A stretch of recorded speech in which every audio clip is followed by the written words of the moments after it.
Hello and welcome back to our segment of Disney devotionals. So I do apologize. It has been over a week since I last posted our devotional, and I usually try to do them at least twice a week. And my husband even came in the other morning. He's like, "Did you run out of devotionals?" He doesn't watch all of my videos, but I know when I post the devotionals, he'll like play them and make that part of his daily routine to listen to those. And I was like, no. I said I took a sneak peek at the next one and it wasn't a verse that I was like familiar with, and I kind of looked at it, I'm like, what is that? You know, I've been reading the Bible ever since I could read, and I don't ever remember this story. So I wanted to take a chance to be able to get my Bible out and kind of dig into the story. And sure enough, so let's just get into this. So today is devotional number 21, the Country Bear Jamboree.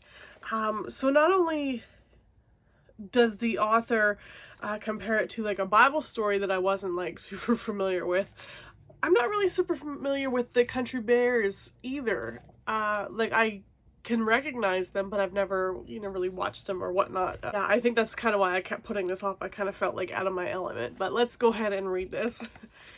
Today we head to our last Frontierland attraction. It didn't take us nearly as long to get through Frontierland as it did with Fantasyland, did it? That's because Frontierland technically only has 4 attractions. The last one is not a ride, but another show of sorts. It has been around for a long time and involves some classic audio animatronics. We're of course talking about the good old Country Bear Jamboree. This is one of several attractions that was around on opening day at Walt Disney World in 1971. In fact, it is one of the few attractions at Walt Disney World first before it came to Disneyland.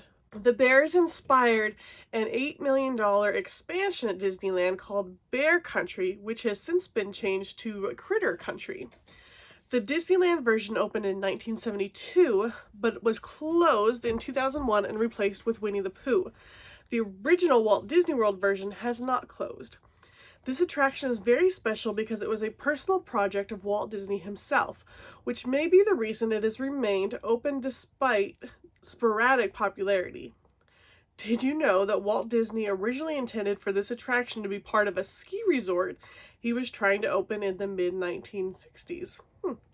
The ski resort never happened, of course, and Walt Disney died before the attraction ever came to existence, making it one of his very last projects. When the ski resort fell through, Imagineers instead decided to at least put the Bear Show in the new Orlando park since Walt worked so hard on it. The attraction was very popular when it first opened, which led to the counterpart at Disneyland. The Country Bear Jamboree attraction is one of several attractions that led to a Disney movie. In 2002, the Country Bears film was released and included several big-name stars. Unfortunately, the movie was eaten alive by critics and didn't do well at the box office. Personally, I enjoy this attraction, but maybe for the wrong reason. For me, it is a very nice and cool place to relax for the near 15 minutes of the show. It is also a good place to catch a quick nap, especially if you've seen the show as many times as I have. Now, don't get me wrong, it's a good show and I try my best to stay awake. It is humorous and contains many classic songs. If you've never seen it, it's definitely something to check out. I like to watch it at least once per trip, but what lesson can we possibly get from these country bears? Are there even any bears in the Bible? I suppose you could say there were probably bears on Noah's Ark, although they aren't mentioned specifically. But there's actually another pretty well-known story with bears. Do you know it? I did not. Take a minute to read the story of Elijah in 2 Kings chapter 2. If you don't remember this story, it's one you won't soon forget because it is pretty unusual. Elijah has just given a new role. Elisha has just been given a new role as Elijah has been taken into heaven. Elisha is God's new prophet and is traveling to Bethel when some children make fun of him. They basically call him Baldy, which I take personal offense to being bald myself. After the young men call him names and tell him to go away, Elisha calls down a curse on them and 2 female bears come out of the woods and maul 42 of the youths to death. Yikes! After it happens, Elisha continues on his way. I don't know about you, but I think that would have been quite a sight to see. Actually, I don't think I'd want to see 42 children killed by bears. Thankfully, the bears in Frontierland aren't quite that vicious, but this story, once again, shows the power of God and the dangers of getting in the way of his plan. Now, I don't think God is going to send bears to attack you if you go against him, but I do believe he punishes us today in other ways. I also believe he has a plan which will happen no matter what anyone, including the devil, may do to try and stop it. Take a visit to see the country bears next time you're at Disney World. Enjoy the show in the air-conditioned theater. Try and stay awake and laugh at the subtle humor the bears provide. At the same time, give a thought to Elisha and the power and plan of God as well. Psalm 138:8 says that the Lord will fulfill his purpose for us. Hebrews 12:7-11 says that God does in fact discipline us. Knowing this, you can either choose to go against God's plan or accept and work for it. I suggest that we all choose to consent to God's power, plan, and love and don't do anything to stand in his way. Let's all work hard to find out what God's plan for us is and make it our first priority to see it through. Okay, so again, I wanted to get my Bible out and read for myself those verses.